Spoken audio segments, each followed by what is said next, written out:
आज Indian medical association Kanpur शाखा एवं प्राणोदय संस्थान कानपुर में संयुक्त तत्वावधान में नगर के पत्रकार बंधुओं एवं इलेक्ट्रॉनिक मीडिया बंधुओं को आज सीपीआर ट्रेनिंग वर्कशॉप का आयोजन आईएमए भवन परेड कानपुर में किया गया। आईएमए कानपुर की अध्यक्षा डॉक्टर नंदिनी रस्तोगी ने आए हुए सभी पत्रकार बंधुओं का स्वागत किया। उनको सीपीआर का महत्व और आजकल बढ़ते हुए आकस्मिक हार्ट अटैक के केस में सीपीआर की उपयोगिता पर प्रकाश डाला। विशेषतः डांस व जिम में अचानक होने वाले हादसों में सीपीआर के द्वारा काफ़ी हद तक बचाया जा सकता है। ये ट्रेनिंग उन सभी लोगों को दी गई जो वक्त पड़ने पर किसी भी इमरजेंसी के वक्त सबसे पहले जल्दी पहुंचने वाले लोग हैं। इस महत्वपूर्ण कार्यशाला में भाग लेकर एक जीवनदायिनी प्रक्रिया जिसे सीपीआर कहते हैं सीख सकते हैं और अपने जीवन काल में अगर एक भी व्यक्ति की जान बचा सके तो इससे भला कोई काम नहीं हो सकता। प्राणोदय संस्था के डॉक्टर सुनीत गुप्ता और डॉक्टर प्रदीप टंडन द्वारा विगत कई वर्षों से ये सीपीआर ट्रेनिंग दी जा रही है। यह एनजीओ इस शहर के सेना, वायुसेना, पुलिस, एनसीसी कैडेट, मेडिकल और पैरामेडिकल को प्रशिक्षण दे रहा है। अब तक वे इस शहर के 40,000 से अधिक लोगों को प्रशिक्षित कर चुके हैं।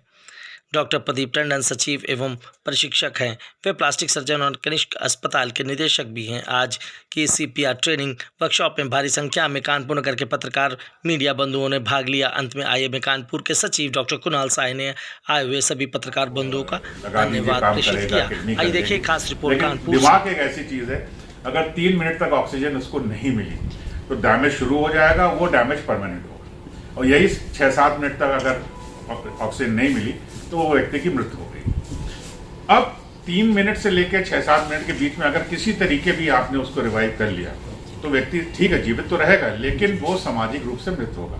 तो हमें एक्शन लेना है 3 मिनट के अंदर।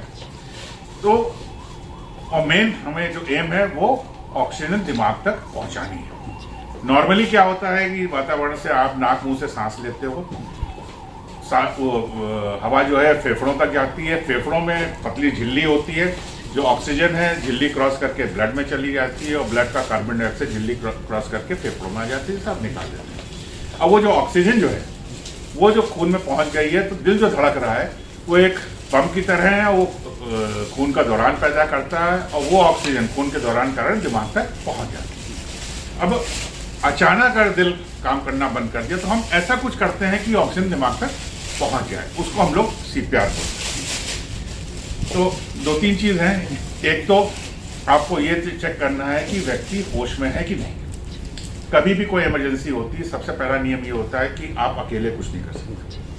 आप वहाँ मदद लीजिए और वहाँ तक पहुँचिए।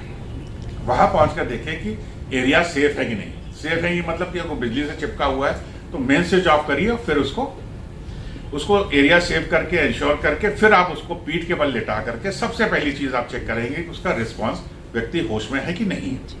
वैसे तो बहुत टाइम लगेगा, हिलाओ, चुटकी काटो, तो आपको क्या करना है, बस पीठ के बल लिटा करके आप कैसे हो ऐसा करने से आप उसको चोट भी पहुंचा रहे हैं, हिला भी रहे हैं, आवाज भी कर रहे हैं। और उसी टाइम आप उसकी छाती की तरफ देखिए, पेट की तरफ देखिए, वो हिल रहा है कि नहीं हिल रहा है। ठीक है, तो ये रिस्पॉन्स चेक करें।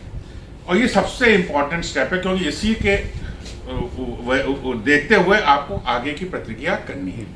ठीक, अब सांस का रास्ता, क्योंकि हवा जो आप लेते हैं एयरवे सांस के रास्ते से लेते हैं, वो साफ होना चाहिए। अगर उसमें कोई रुकावट हुई तो हवा फेफड़ों तक जाएगी नहीं और आप जो है ऑक्सीजन आगे पहुंचा नहीं सकते। मुख्य कारण किसी बेहोश व्यक्ति का सांस के रुकावट का उसकी जवान होती है। व्यक्ति बेहोश होता है, मांसपेशियां ढीली पड़ती, जबड़ा पीछे जाएगा, जबड़े के साथ जबान पीछे जाएगी और सांस का रास्ता। तो तरीका ये है कि जबड़ा अगर पीछे गया है तो उसको आप आगे कर लीजिए, हेड टिल्ट चिन लिफ्ट, माथा पीछे ठोड़ी आगे। ऐसे करने से आप ठोड़ी आगे करेंगे, जबान का रास्ता, जबान आगे आ जाएगी और सांस का रास्ता खुल जाएगा। ठीक है, तो सांस का रास्ता खोलने के हेड टिल्ट चिन लिफ्ट। दूसरा काम आप ये कर सकते हैं, ऐसे तो आप बन जाएंगे, अगर आप उस व्यक्ति को तिरछा लिटा दें।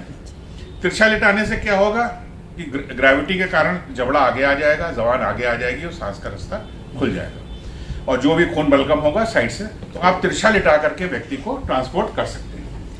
ठीक है, तो सांस रास्ता खोलने